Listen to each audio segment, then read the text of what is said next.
अब हम लोग मानव श्वसन तंत्र को जानेंगे। इस मानव श्वसन तंत्र में कौन कौन से भाग किस तरह से व्यवस्थित है उसे देखना है। तो सबसे पहले मानव श्वसन तंत्र ये है। मानव श्वसन तंत्र की शुरुआत नासाद्वार से होती है, यहाँ नाक गुहा से, जिसमें 2 छिद्र नासाद्वार कहलाते हैं।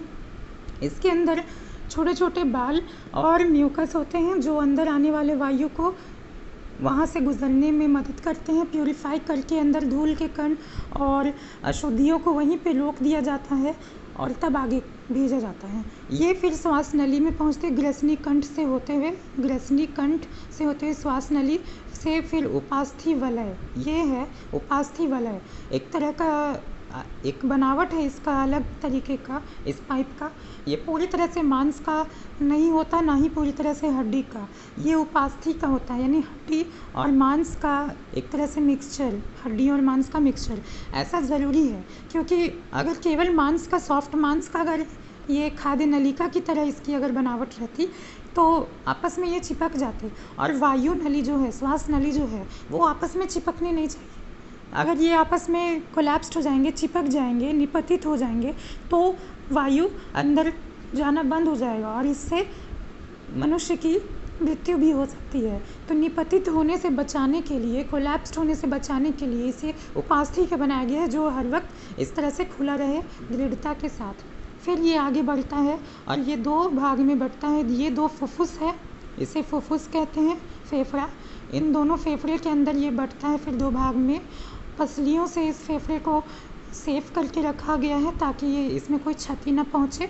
ये नीचे डायफ्राम होता है जो इसे ऊपर नीचे साइज़ बड़े छोटे होने में इसे मदद करता है। ये श्वसनी है, ये श्वसनिका है और ये कुपिका कोश है। इसकी पाइप्स के आगे छोटे छोटे कुपिकाएँ हैं और उसी में कुपिका कोश में कुपिकाएँ होती है। ये देखिए, ये है कुपिका। ये पाइप का आगे का अगर भाग जो है वो छोटे छोटे इस तरह से पेड़ की शाखा की तरह होती हैं। इसमें छोटे छोटे छिद्र होते हैं जिसे कुपिका कहते हैं और ये कुपिका कोश में मौजूद होता है श्वसनिका के अंदर। ठीक है, ये हैं पार्ट्स। अब ये श्वसन प्रक्रिया, सांस लेने की प्रक्रिया होती कैसे है? फर्स्ट ऑफ ऑल, सांस लेने की प्रक्रिया नासाद्वार, बाहर से हम लोग सांस को खींचते हैं, वो वायु यहाँ सबसे पहले छन करके प्यूरिफाई होकर के अशुद्धियों को छोड़ते हुए आगे पाइप में बढ़ती है और ये श्वास नली से होते हुए उपास्थि नली वलय से होते हुए फिर ये दोनों के तरफ बढ़ते हुए अंदर प्रवेश करती है। यहाँ पे कुपिकाओं पे पहुँचने के बाद सारे वायु यहाँ पे लास्टली कुपिकाओं तक पहुँचने के बाद उस वायु में ऑक्सीजन जो समृद्ध होता है, ऑक्सीजन वो कुपिकाओं में भरता है। कुपिकाओं से फिर हमेशा रक्त यहाँ पे हमारे शरीर में रक्त फ्लो कर रहा है नलिकाओं के द्वारा, रक्त नलिकाओं के द्वारा वो रक्त फिर यहाँ पहुँचता है। कुपिकाएँ फिर क्या करती है, इससे छिद्र से ऑक्सीजन को उस रक्त में भेज देती है। ये रक्त यहाँ पे उस कुपिकाओं से उस वायु को, उस गैस को एब्जॉर्ब कर लेते हैं। फिर वो रक्त से होते हुए, रक्त वहिका से होते हुए रक्त में मौजूद आरबीसी जो है, रेड ब्लड सेल्स रक्त में होते हैं ना, लाल रुधिर कोशिकाएं आरबीसी, वो आरबीसी ऑक्सीजन के साथ में मिला करके उसे हीमोग्लोबिन में बदलती है। हीमोग्लोबिन HbO2 इसका सूत्र है और ये काफ़ी महत्वपूर्ण लवण, ये अभिरंजक है, रक्त के अंदर मौजूद होता है हीमोग्लोबिन। हीमोग्लोबिन जितना ज़्यादा बनेगा, जितना ज़्यादा उत्पन्न रहेगा, मौजूद रहेगा, वो ऑक्सीजन को उतना ज़्यादा घोलेगा, अपने रक्त में घुलने में मदद करेगा। तो वो हीमोग्लोबिन के साथ मिलकर ऑक्सीजन को बाइंड करते हुए फिर धमनी द्वारा ऊतकों में, शरीर में जितने भी ऊतक और कोशिकाएं हैं उसमें पहुंचा दिया जाता है उस ऑक्सीजन को।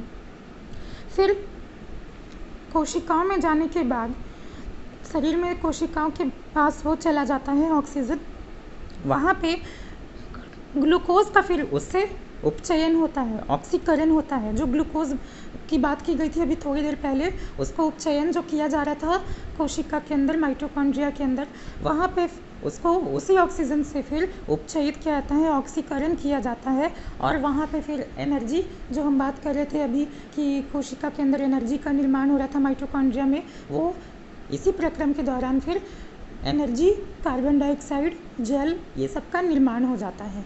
फिर वो कार्बन डाइऑक्साइड जो उत्पन्न हुआ वहाँ पे कोशिका के अंदर उस कार्बन डाइऑक्साइड को ही बाहर छोड़ा जाता है। आप कभी गौर किए होंगे कि हम लोग ऑक्सीजन अगर अंदर ले रहे हैं सांस लेने के दौरान और फिर बाहर क्या छोड़ते हैं, कार्बन डाइऑक्साइड छोड़ते हैं। तो क्या आपने कभी गौर किया कि वो कार्बन डाइऑक्साइड हम कहाँ से ला के छोड़े, वो कहाँ से आ रहा है, अंदर में कैसे आ रहा है?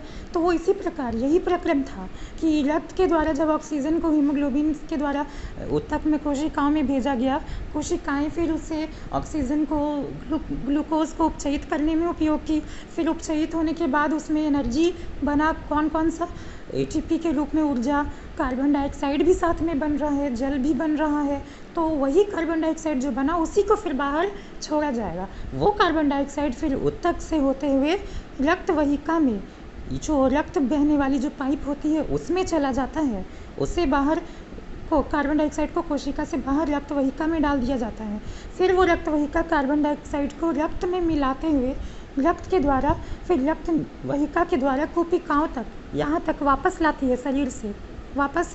यहाँ पे उल्टा प्रोसेस अब होगा, यहाँ पे लाई कोशिकाएं फिर उस कार्बन डाइऑक्साइड को रक्त से एब्जॉर्ब कर लेती है। यहाँ रक्त के द्वारा यहाँ कार्बन डाइऑक्साइड लाया गया दोनों तरफ, तो उस कार्बन डाइऑक्साइड को कोशिकाएं फिर एब्जॉर्ब करती है और अंदर खींचते हुए यहाँ पे प्रवेश करवा लेती है। फिर यही कार्बन डाइऑक्साइड का मोचन फिर यहाँ से होते हुए ऊपर अपवर्ड ऐसे होते हुए उल्टा और नासा द्वार से बाहर मोचन हो जाता है। मतलब वही कार्बन डाइऑक्साइड बाहर फिर शरीर से नासा द्वार से होते हुए छोड़ दिया जाता है। ये प्रोसेस एक्सचेंज ऑफ गैसेस चलते रहता है।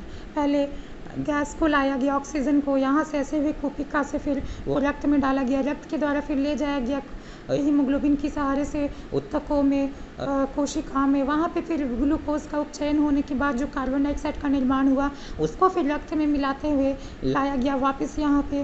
फिर वो कार्बन डाइऑक्साइड को एब्जॉर्ब किया गया कोशिकाओं के द्वारा और फिर वापस उस कार्बन डाइऑक्साइड को उल्टे प्रोसेस के दौरान फिर होते हुए ऐसे नासा द्वार से बाहर छोड़ दिया गया।